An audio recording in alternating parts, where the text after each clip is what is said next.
to my channel and welcome to the kitchen. So today we're going to be doing something a little bit different from anything I've ever done on my channel.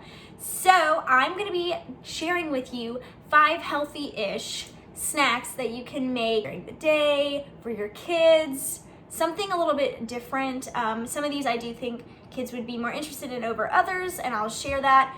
Generally, this is just stuff that I like to snack on throughout the day that are a little bit healthier options. One of them does have salted caramel in it, so that's not super healthy, but we'll get to that. I'm really excited. I've got some sweet ones here. I've got some salty snacks here that we're gonna be talking about and sharing. I'm gonna go through each step with you and show you what I do to make them. They are pretty easy, so they're quick, and some of them you can put in the refrigerator for a couple of days and eat them across a few days and whatnot. So let me run through the 5 different snacks I've got here. First one I'm gonna be doing is bell peppers and cream cheese, or sweet peppers and cream cheese. The bell peppers or sweet peppers are pretty much interchangeable. You can choose whichever one you like. The second one is tuna with jalapeños and banana peppers in it. It sounds weird, but I promise it's really, really good. And that's obviously very easy. And then I have my own specific Chickdip that I call it. Actually, Thomas made that name up. And basically it's got like chickpeas, pico de gallo, and jalapeños in it. And we'll get into like portions and all that good stuff. Then onto the sweet snacks. I've got 2 sweet snacks. One is multigrain bread with ricotta cheese and raspberries on it. Some people may not like that. I do like it. And then lastly, we've got grapes with salted caramel and peanuts. It's supposed to be kind of like a green apple with caramel on top. That's kind of what it's mimicking, except for you can put toothpicks in the grapes, and then that makes it like a little snack size. And that's also good, by the way, for parties and stuff, when we can have parties again. And so is the chickpea dip, the Chickdip. So without further ado, let's go ahead and get into the recipes I have here, and I'm gonna show you what I do for each. And we are gonna be starting off with the bell peppers or sweet peppers with cream cheese. So welcome to the very used and abused cutting board. You can tell that this has been used quite a lot. So first we've got our sweet peppers here and our bell pepper. You can use any color bell pepper as well. Of course, different colors mean different sweetnesses. I like doing either one of these. So for the bell pepper, what I do is wash it first. So let me do that. So what I do first is I cut the bell pepper. If I'm using the bell pepper, I don't usually make both of these at the same time. I'm just giving kind of some options. But typically I cut the bell pepper like you normally would cut a bell pepper, in like the long strands, for lack of a better word. I've got some seeds going everywhere. Be very careful cutting. And then once I get them cut like that, I do it in little strips, kind of like this. And usually I end up with about 8 different strips. And so here we've got it right here. So then what I do is I take the cream cheese, I'm going with a butter knife, and I put this on here like this. Now you can also do this with celery if you like celery more. I think it's more flavorful with bell peppers, and I just put it like that, and it's really, really good. I'm just putting them on a plate over there. And I do this on each strip of bell pepper, like a little bell pepper strip I have, and just put like a decent amount, but like not too much. You can put as much as you want to. This is pretty much what I stick for, so I'm not like basically just eating a bunch of cheese, even though I love cream cheese and totally could put more, but that's pretty much how much I put.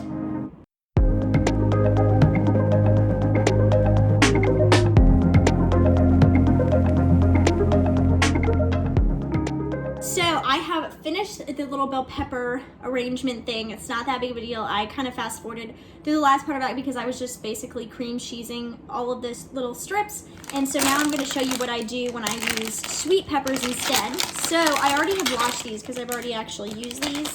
And I'm going to grab a little red one. I grab whichever one, and I cut the little piece off up here and just kind of leave it hollow. And then what I do is I kind of like stuff it in there, like kind of like that, and stuff it in. It's very delicious. And this I usually do if I don't want like an entire pepper. I'll grab like 1 to 3 of these and do this. Yeah, I just kind of stuff it in there, and then when you bite into it, it's very delicious. Cream cheese filled, and it's definitely a better snack than like potato chips. All right, and now we are here for the second little recipe. So I've got my can of tuna, and I'm gonna go open this real quick and then put it in the bowl, and we're gonna mix in some banana peppers and some jalapeno slices, and it is delicious. All right, so now that I have it all opened, let's dump this in here. And I just get whatever tuna, like canned tuna, there is at the store. Store brand is fine. It doesn't need to be like super special. Just needs to be tuna. And I typically go in with a second can of it, so I'm gonna get my second can and then put the other stuff in because I actually forgot to grab the second can before this. All right, so now that we have added that second can in there, I'm just kind of breaking it all up and mixing it together. One of these was more sliced, and the other one was more like chopped into little bitty pieces. It doesn't really matter which one you get, or if you want to do both, you can. Whatever I see first at the store is the one I get. All right, and now that is pretty mixed up, so on to the fun ingredients. I've got some jalapenos here, and I'm gonna take some slices of this, and I really like spicy stuff, so I'm gonna put quite a lot in here. You don't even have to put jalapenos in this. If you just want to put banana peppers, it's flavorful but not spicy. It's just got a little bit of a bite to it because of the taste of banana peppers. Just kind of mix it in there. Then a few more jalapenos. And then what we're gonna do next is key if you like spicy stuff. So I take a little bit of the actual juice and just put some of it in there. And it adds such a good flavor. I also do the same with the banana pepper juice, which we will get to in just a second. Just a little bit. I mean, like, if you want to add more because you like more spice, you definitely can. If you don't want to add any, you don't have to. I would suggest, though, adding one of the two juices, so either banana peppers or jalapeno peppers if you want to pick just one, just so it's got like a specific consistency and flavor. It'll be more flavorful like that. Let's go to the banana peppers. I've got some colorful ones in here. Doesn't really matter. You can use the colorful ones or you can just use just like the regular yellow ones, but make sure they are pickled. So I'm gonna pop this baby open and grab a generous amount. Get an orange one in there for decor. You can be as liberal or as conservative as you want to with how many peppers you put in here and how much juice. This really is a customizable recipe, which is great. My mom loves this recipe. Thomas really likes it. And it's just such a good, healthy-ish snack. You can eat it with crackers, you can eat it alone, and it's got a little bit more flavor than just regular tuna. So just kind of mix that in there, and it's got like a little bit, you can kind of see, hopefully, a little bit of the juice, and it saturates the tuna so nicely, so you can kind of put it on saltines, or you can just eat it, and it's very delicious, doesn't dry your mouth out too much. That is the final product there. Doesn't look nearly as pretty as the peppers, but I swear it is delicious. Typically, I will eat this with regular size saltines or the mini saltines here, like the little premium minis. These are delicious. So that is the end of that recipe. I hope you guys liked that one, and let's move on to the third one. Now we're on to the second recipe, which is my chick dip. Basically, it's a bean dip. Obviously, these are garbanzo beans or chickpeas. So a lot of times I will take 5 cans of these to make a huge amount, but today I'm only gonna use 2. But what I'm gonna do is I'm gonna open these and put them in this bowl and then move on to my favorite part, which is when it gets tasty and delish. Make sure you drain the chickpeas. Don't like put them in the bowl with all of like the water and stuff that comes inside the can. So I've got my 2 cans in here, and now we're gonna pop open the pico de gallo. I don't think I'm gonna need the second one. I think I will just need one of these, but the key to pico de gallo is get a medium or a hot version. Don't just get the regular one if you want the spice. If you don't, just put a regular pico de gallo in, and it's delicious, I promise. But I love spicy stuff, so I either get this medium heat pico de gallo from Publix, or Walmart has a pico de gallo that is spicy, and it's a little bit hotter than this, and I will stick it on the screen. I just couldn't find it in time for this video, so I had to go with medium, but that way is my absolute favorite way, and this one is really good as well. So what I do is I pop this open. Looks delicious, right? And I put quite a generous amount. Like, I probably will put about half of this in here to start off with, and then if we want to go more, I can. Now I need to get an extra fork, and and kind of mix this all together. The pico de gallo just adds such a nice consistency with the chickpeas. And chickpeas are so good for you. I've been trying to figure out different ways to use them and put them in my diet because they really are good for you. And I don't like eating them straight out of a can when they don't have any spices on them. This, by the way, is my favorite, my personal favorite recipe, because this one I made up one time and Thomas is obsessed with it. He thinks it is like the best thing ever. If I was gonna include this in the video, he told me that I needed to trademark it. I was like, I don't know how to do that.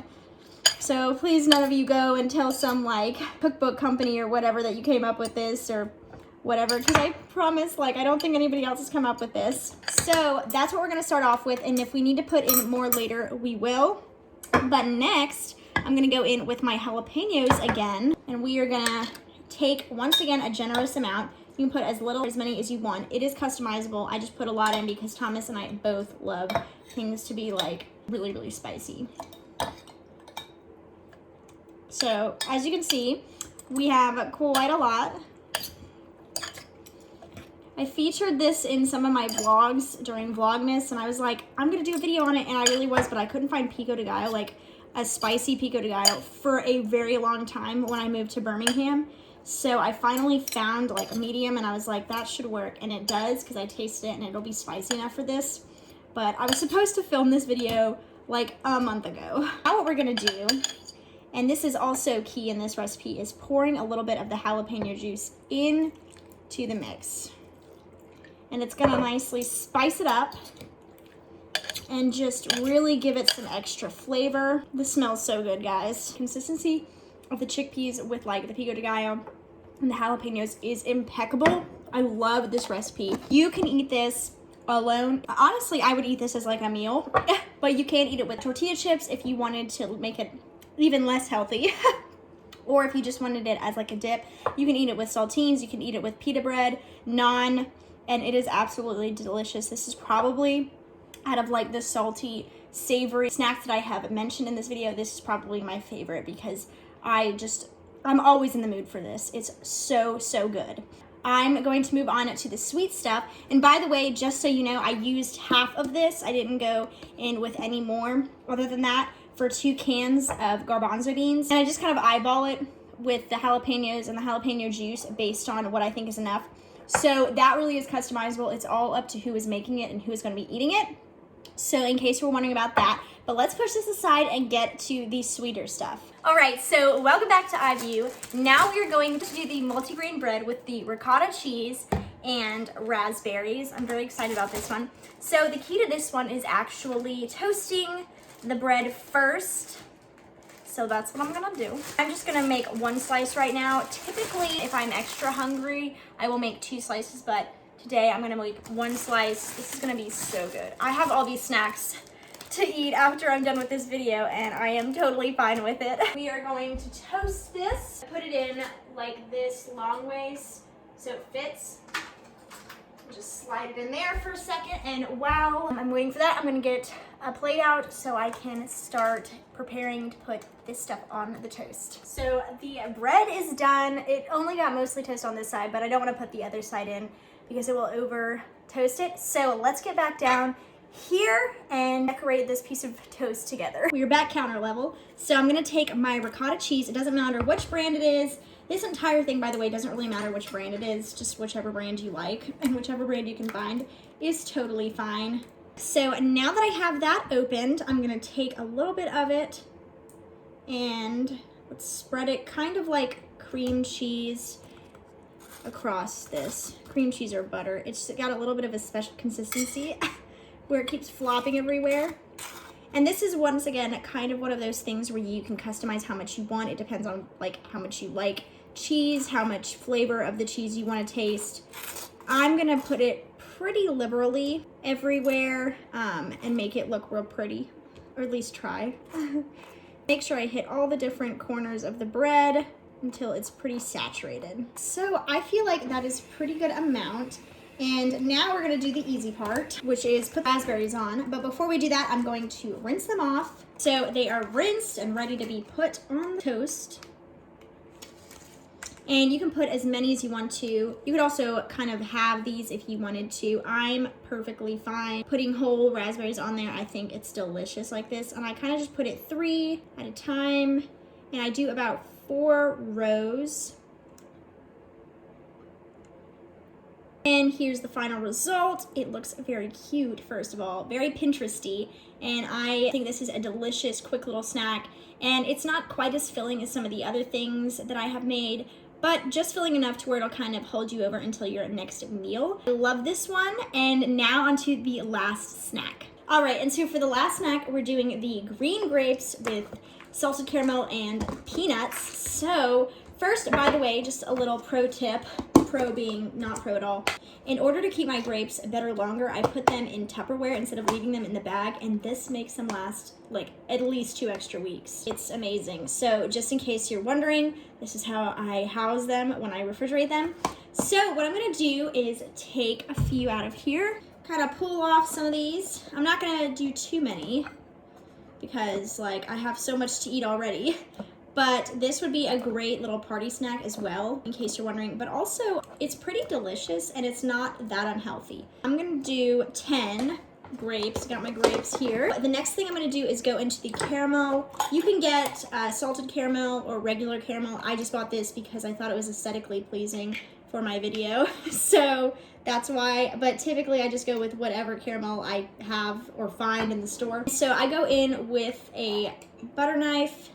And remember, caramel is very goopy. And I'm just actually gonna lay it on the plate. We're gonna move the grapes out of the way for a second.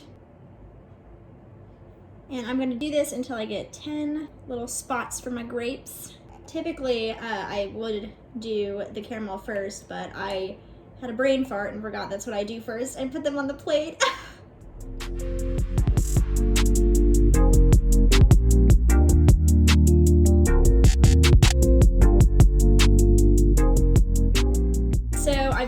Got the caramel cutely placed. I tried. And then I'm gonna go in with the peanuts. You can get crushed peanuts or regular peanuts. I typically get dry roasted because I find it's best for this little recipe. It goes well with the caramel and everything. Sometimes I'll crush these if I want them to be extra small, but today I'm feeling like full pieces, and I'm just gonna put like a couple on each little thing of caramel. And as you can see, the caramel just comes out in different sizes. So it doesn't really matter how big your little caramel pile is. I just kind of do my best because it's hard with caramel. It's so thick and goopy, like I mentioned. 3 of my piles have become 1. They married. So I put 2 on each little caramel thing. And now for the grapes, I go in like this and just place them on top.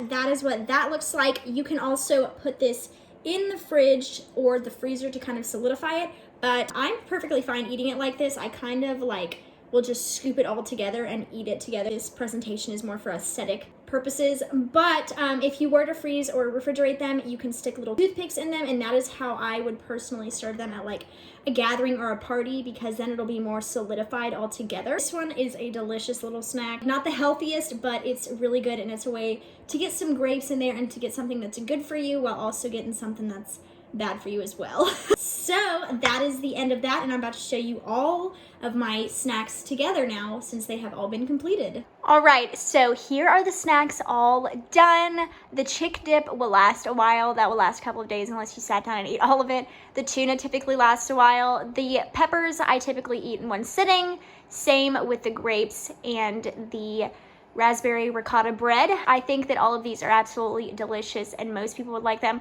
I definitely think that the grapes and maybe the Chickdip would be most kid friendly. I don't know how many kids like chickpeas. They weren't heavily popular when I was a kid, but of course you can try whichever ones you think kids will like the most. This definitely is like more primarily for adults or those who are a little bit older. So yeah, but I did want to share with you which ones I thought were most kid-friendly. I don't really know. All right, guys, so that is the end of today's video. I hope you guys liked my 5 healthy-ish snacks idea, and maybe that you guys will try some of these out for yourself. If you do, make sure to let me know. DM me on Instagram and let me know if you tried them. Leave it in the comments below if you tried them and you liked them, or if you didn't, you know, give me any kind of feedback. So yeah, I really enjoyed doing this video. I think it's really fun to do these kind of videos. Lifestyle videos are always super fun because it kind of lets me dabble into a different world. Usually I'm sitting in front of a camera doing makeup, and this one was me sharing with you what I do when I'm off camera with my snacks. So yeah, if you liked this video, please give it a thumbs up and hit the notification bell down below so you know when I upload in the future. Don't forget to subscribe to my channel so you can come back for more content. I try to put out some quality content, and so I hope that you will come back and check some more of my videos out. I hope you guys have a great rest of your day, and I'll see you in the next video. Bye guys!